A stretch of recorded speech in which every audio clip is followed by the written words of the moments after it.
تم سمجھتے ہو کہ مال خرچ کر کے رشوتیں دے کے تو اپنے کام بنا لو گے.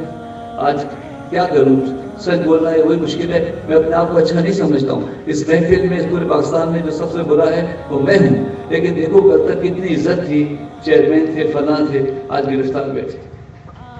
نوکریاں دلائی ہیں, دوسرے کہہ رہے نوکری دیتے, لیکن نوکری تو دلائی, لیکن نوکری رشوت سے دلائی نا. یہ تھوڑی کہ کسی غریب کو لگا دیے. نوکریوں پہ پیسے لیے اور بڑے آرام سے تو ریٹائر ہو گئے, بالکل آرام سے گھر میں چلے گئے. لیکن ایک وقت آتا ہے, اور اس وقت جو ہے وہ بزرگوں نے, اللہ والوں نے کہا ہے کہ میں نہیں کہہ سکتا ہوں, میں سمجھا بھی سکتا ہوں کہ قیامت سے قریب وقت ہے. کن فیکون کی جو ہے نا اس میں بڑی شدت آ گئی ہے, تو جلدی جلدی کام ہوں گے. پیدائش کی شرح بھی بڑھے گی, موت کی شرح بھی بڑھے گی. عہدے بھی ملیں گے, حکومتیں ملیں گی, کمال کو بھی پہنچیں گے, بادشاہ وزیراعظم بھی بنیں گے, پھر جلدی زوال پہ بھی جائیں گے. اللہ اکبر.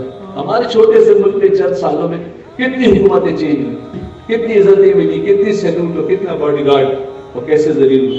اللہ معاف کرے, دنیا میں نہیں کسی کو برا کہہ رہا ہوں, لیکن تم خود سننے والوں تم ڈرو, بہت جلدی زوال کے شکار ہو جاؤ گے.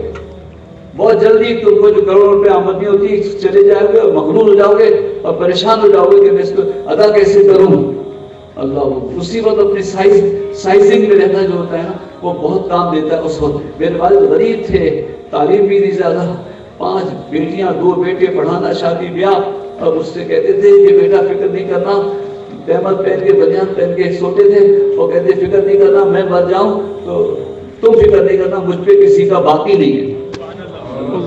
موت کے وقت ہفتے میں لیٹے تو سینہ اکڑا ہوا تھا, چہرہ قبر کی طرف تھا, کسی کا ان پہ باقی نہیں تھا. اور ہم لاکھوں کما کے بھی یہ نہیں کہہ سکتے کہ ہم پر کسی کا باقی نہیں ہے. اللہ اکبر, اللہ اللہ. پیر و مرشد کامل آرا سیدی حمزہ